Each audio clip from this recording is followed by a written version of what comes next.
What's up, everybody? My name is T-Grizz and welcome back to another T-Pod, TGrizzzOfficial podcast. And today I have with me 90Beats, like always.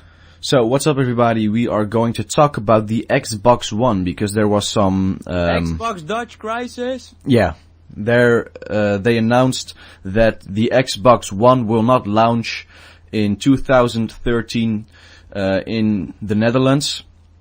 And that has a couple of reasons, and we'll get into that. But we thought, why not talk about that? So that's mainly the thing. They can't really push out enough units.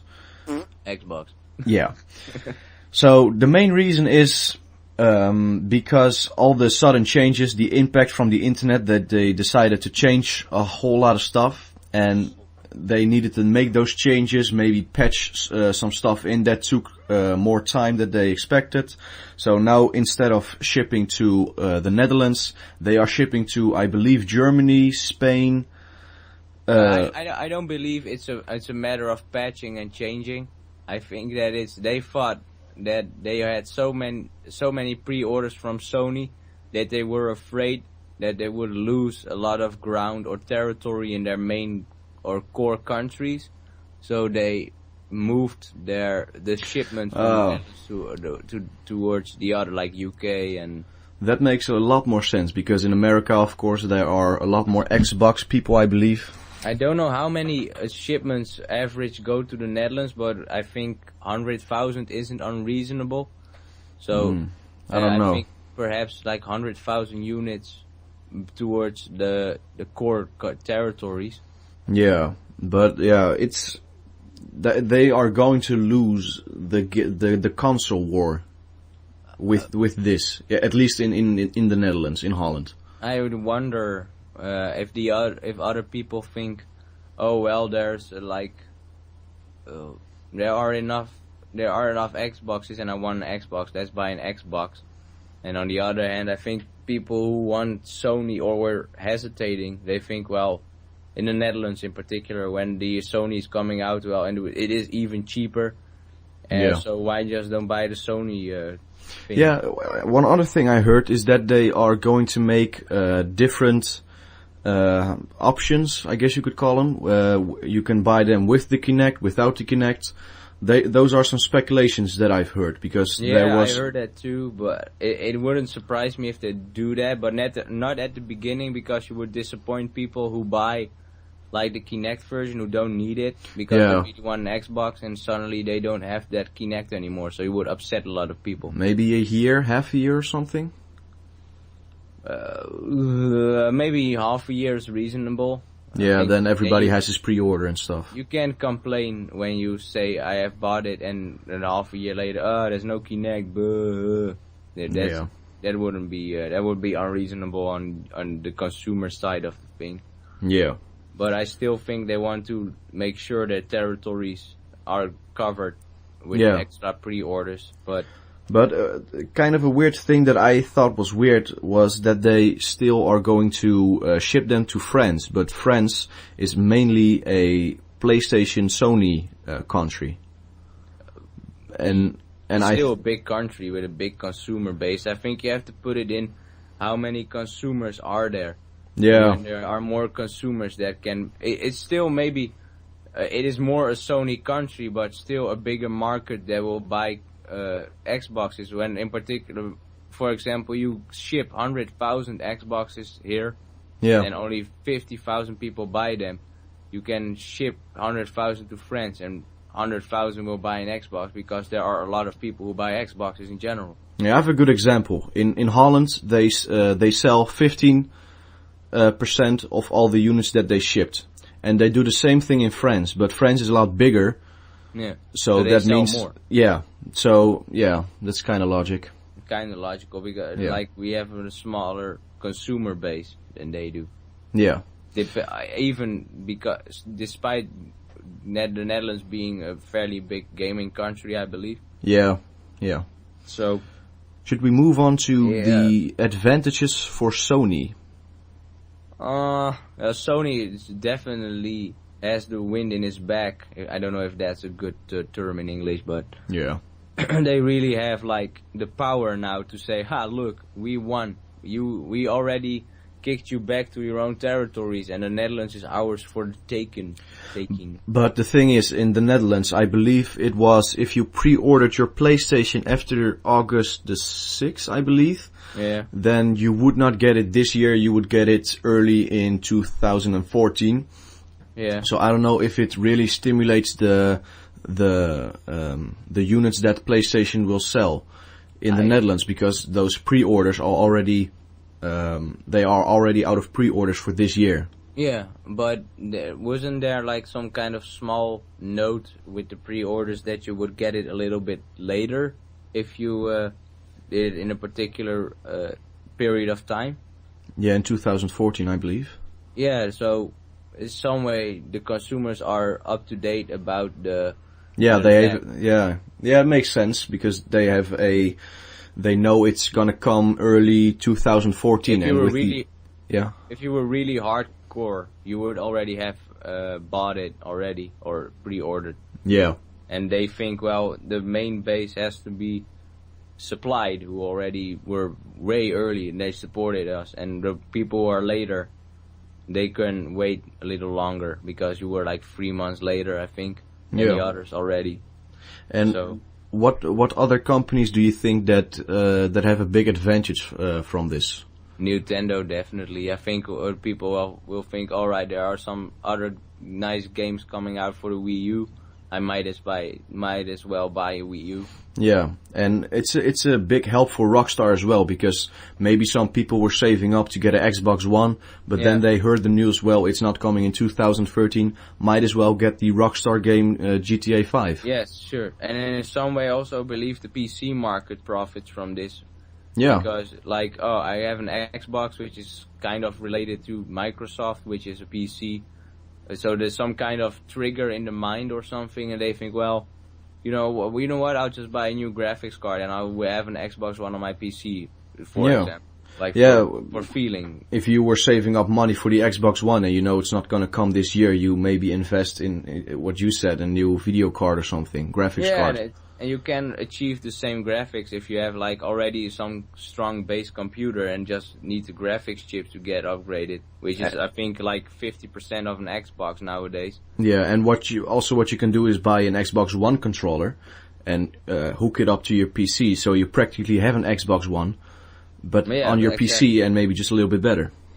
Yeah, and you are not dependent on the hardware, because you can always say, if you are handy enough to upgrade, I wouldn't know how to do that, or I would demolish my PC. Yeah, I'd break it. Yeah, it's totally that. But if you are handy with that, you can just say, oh well, I'll beat the Xbox on my PC with an Xbox controller. Yeah. So I think that's one thing that it comes to mind.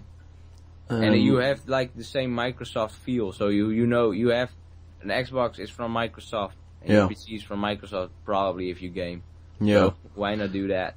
And one more thing, do you think that the Sony exclusive publishers are do they have a big advantage because of this? Do you think they don't necessarily have an advantage, but I think they are very happy to hear that people will think, oh well, there's a nice exclusive on a Sony console and it's already in store, so let me buy that one.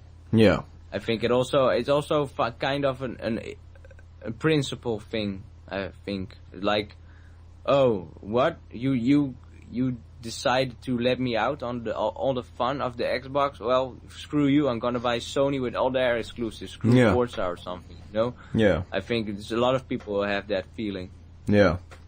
Alright, and, Yeah, I mean, let's move on to the disadvantages for some publishers.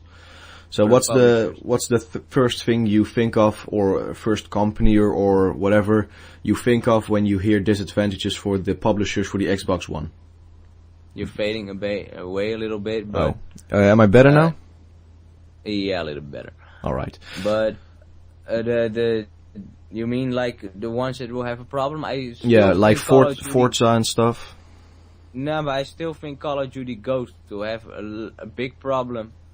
Because if you have like a really small consumer base that has a next-gen console, I think that a lot of people will decide, my friends don't have an Xbox, but they still have an Xbox 360 or a Sony PlayStation 3.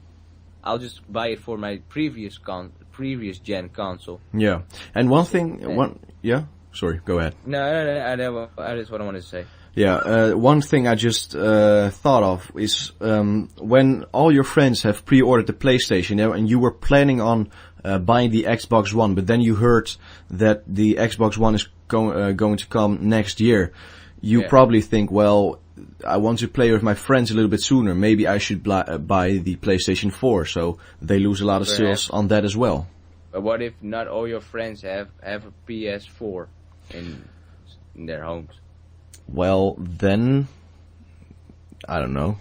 You'll probably have your PS4 earlier than I do, and I don't really, that I don't really care for first batch things. Yeah. So, I really hope I get it this year. I hope you get it this year. But overall, I think there's, I don't know how it's going to play out, because it's a very interesting development, because I wouldn't buy a new console for Call of Duty Ghosts only because you have Call of Duty Ghosts on a PS4 and 300,000 other people still have a PS3. Yeah, it's really interesting how that's going to play out. Are you going to get it on the current gen? So you definitely know that there are a lot of people online, or are you going to get it on the next gen? And then it's just you're not really sure if there are going to be a lot of people that you can play with. And next gen games will have, for Xbox, will have a really tough time in the Netherlands. I think they will really have like a problem when you Forza, when you release it and you expect at least 10,000 copies to sell, and there is no Xbox. I'm wondering if they the Xbox One, let's say it comes in April next year. Yeah, they will cancel it, I think, until April here. So all the Xbox One games, you think that no Xbox One games will be shipped? But you can't play on another Xbox from another country in the Netherlands. Yeah, but those the guys that get the Xbox One from another country, those are really the hardcore gamers. So they will get a game or a console one way or another. But you have to register it some way. Yeah. But I don't know. I don't wonder. I think there's gonna be a big problem for Forza and all those Xbox exclusives. Yeah. Not in particular Sony. I think multi-platform games won't suffer that problem, but to less extent. Yeah, games from Ubisoft, maybe they were considering the Xbox One, but the Xbox One is not going to be here this year. Maybe step over to PlayStation, and I wonder how it doesn't really impact Ubisoft, I think. I wonder how the Microsoft is going to explain this to the publishers that they cancelled it in the Netherlands and who had planned to publish in the Netherlands. Yeah, that's also one thing I read about, and I told you this, is that they timed the bad news exactly when the Call of Duty Ghost stuff dropped and when the GTA 5 news came out and stuff. Yeah. Do you think that's really like that, so they can cover up kind of it? They can kind of cover it up? I think they do. I mean, there's all PR guys that are saying, alright, the bad news, no news is good news, but bad news is best, like, to give it, to cover it up with something there. And do you think that's a smart move, or do you think they should have been completely open with it, not really just cover it up? No, they would be better if it was like perhaps a week later, maybe, because they already ruined it for Black Ops, so nobody gave attention to that. I didn't even know that. I only knew that that the Xbox was cancelled, but I didn't know anything about Call of Duty Ghost or anything. Yeah. So I think it impacted Ghost negatively, and Activision wouldn't be very happy with that. Now I think in America it didn't bother that much, but in the Dutch media, it kind of like Dutch game media, it suffered a lot of damage. Yeah. So yeah, I don't know how it's going to play out, but it's interesting to see. It's actually pretty entertaining, to be honest. Yeah. See Xbox struggle. Not that I don't want to say I'm a fanboy, but I think it's very interesting to see that such a big company that was so confident is now running with it's still behind his legs. Yeah.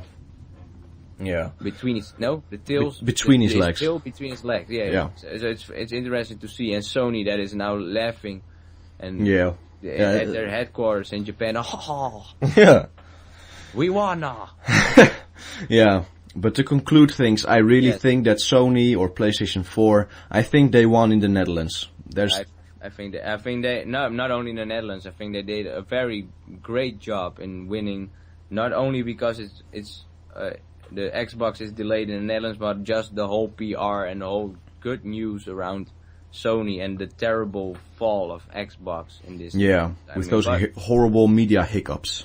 Well, I think they at least need a year, at least Xbox to counter this problem. Maybe they buy a new studio, create a new IP to still win some hearts over. Yeah, they really need to get some big advertisements and stuff, and just pimp the Xbox One to get their fans back. Yeah, of course. I think that's what they need to do, and let's see how that will play out. Yeah, it's really entertaining to see. You give me an Xbox for free. I will play Xbox if I get one for free. Yeah, I would not say no to that. But the chances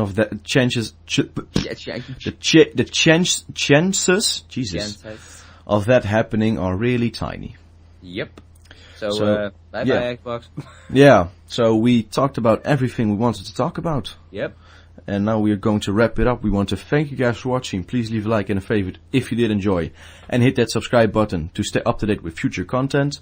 Yes. And other than that, we want to thank you guys for watching and have a great day. Goodbye. Bye.